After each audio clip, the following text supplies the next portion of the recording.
We know that trauma, especially in childhood, can affect our personality, and in some of us can also lead to conditions called personality disorders. Today, let me discuss this topic. I would really encourage you to watch my previous videos on the biological science of trauma and the impact of trauma on relationships. In these videos, I have discussed how trauma affects an individual's ability to regulate emotions, impulses, how it impacts on self-worth, and overall resilience. Let me begin with the caveat that where individuals who have experienced trauma can develop a personality disorder, it is not a given. It is also possible for someone to develop a personality disorder without undergoing any form of trauma because other things might be happening. As with all other conditions, I always explain that personality disorders are also caused by a complex interaction of biological, psychological, environmental, societal, and cultural factors. Again, all these factors only contribute to the likelihood of one developing a disorder. They are not a certainty. So, what is personality and how is it different from a personality disorder? Personality refers to an individual's characteristic way of behaving. How do we experience life? How do we perceive it? How do we interpret ourselves, other people, events, situations? How do we see ourselves and the world around us? Usually, an individual's personality starts to form during childhood by their childhood experiences. Children and young people, they normally develop skills by receiving support and co-regulation of emotions from close and secure attachments, usually their parents, their relationship with their primary caregivers, as I said, usually their parents within a safe and consistent care environment. Again, if you haven't already, please do watch my video on attachment styles because it has a big bearing on how our personalities develop. Attachment styles are one element that contribute to development of an individual's personality. There are other factors as well, for example, parental styles, how children grow up to view the world, how they grow up to view themselves, how they develop their self-esteem, how they understand situations and events around them, and all these contribute to their personality, that is, their values and belief systems. Take the analogy of the mind lens, what I call the prism through which we view the world. Think about how we wear glasses for vision. The mind wears the mind lens, which is a filter that connects our inner and the outer world. The curvatures of the mind lens are formed by our experiences that define our values and belief systems.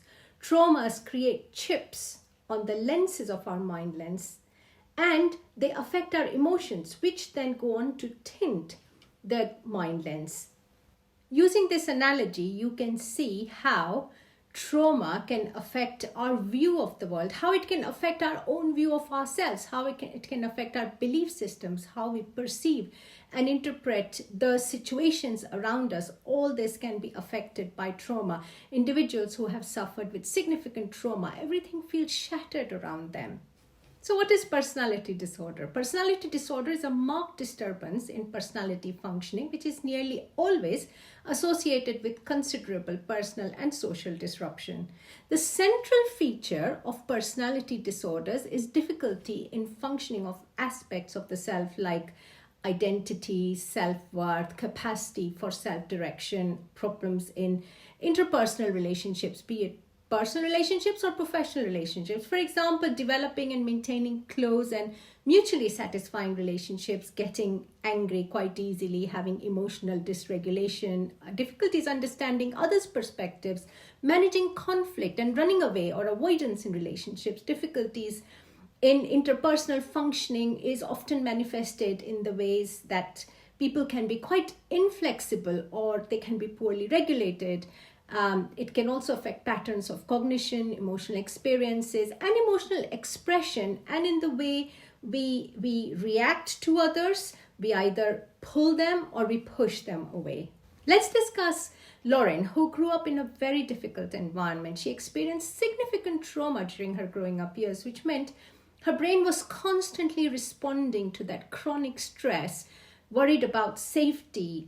Can she trust somebody? She really struggled to trust anybody. And naturally, she developed difficulties in regulating, managing, and appropriately experiencing emotions and displaying them. She developed a really low self-esteem, which was reflected in her feelings of emptiness, loneliness. She perceived the world as a hostile place at some level, and her patterns of attachment to others was such that there was conflict between her lack of trust and her fear of abandonment, which meant there was just no middle ground. It played out either through her idealizing or devaluing people, which was associated with a strong desire for closeness and intimacy, but also pushing people away at the same time. So while she felt insecure and worried about being abandoned, she would also become quite possessive and jealous.